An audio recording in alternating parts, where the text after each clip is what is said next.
Please. So what makes up a compressor station and a gas metering station? You have the compressor engines. You have the compressor blowdown. You have the condensate tanks. You have storage tanks. You have truck loading. You have glycol dehydration, which releases lots of benzene. You have amine units. You have separators. And you have fugitive emissions. So if you have a well that's producing in your community, which parts of those do you have? If you don't have a compressor located on the well site, it's in close proximity nearby.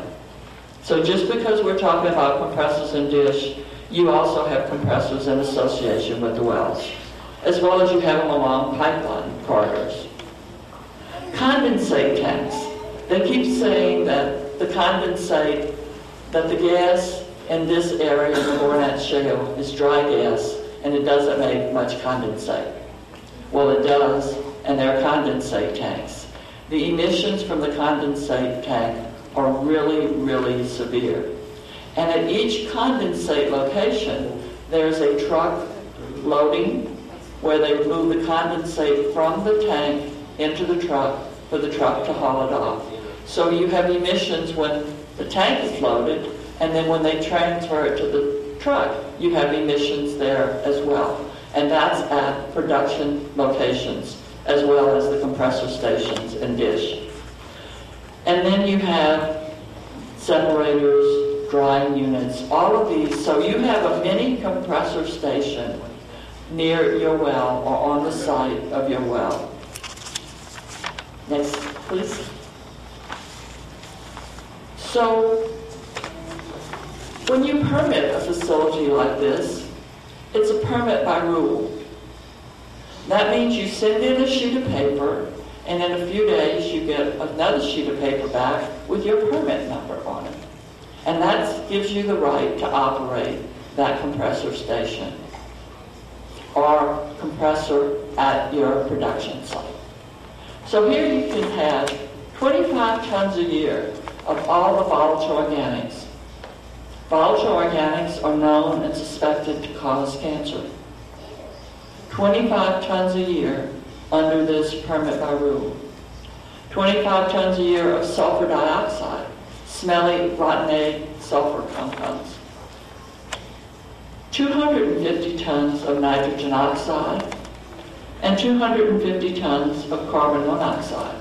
So the nitrogen oxide that you see listed combines with the volatile organics in the presence of heat and sunlight.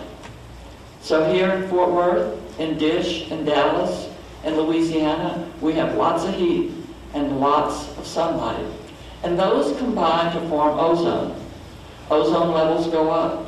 You start having respiratory problems. The elderly and people with pulmonary problems usually wind up at the hospital. And this can go on every single day when it's hot and it's sunny.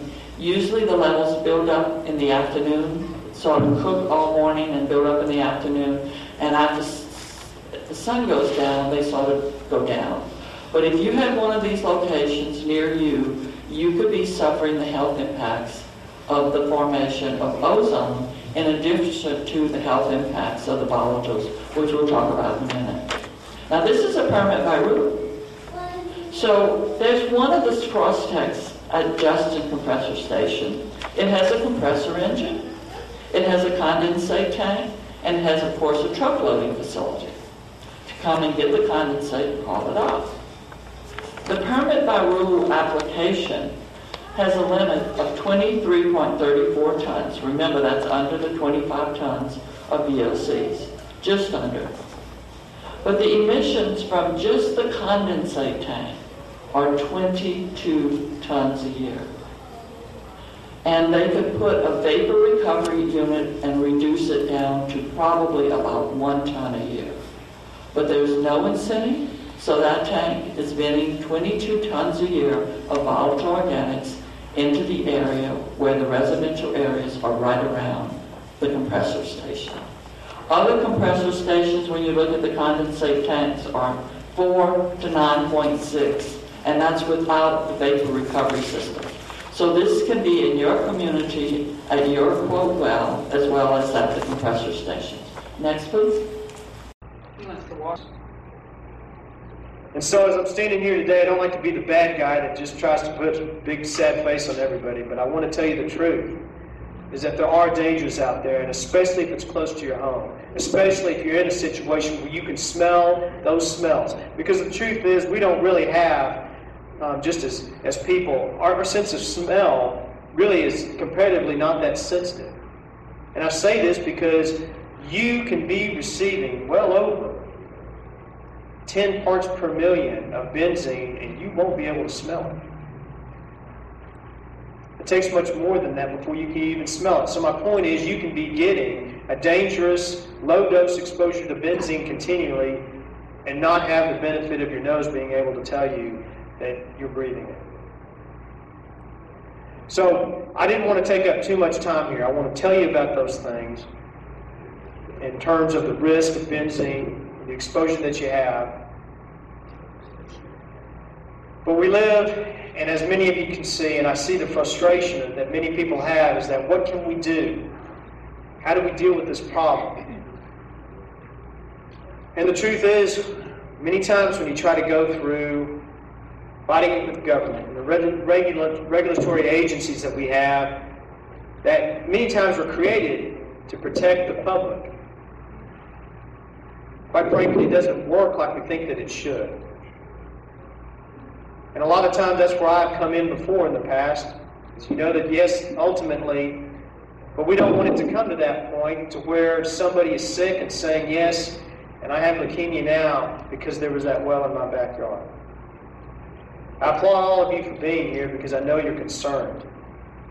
And yes, it's important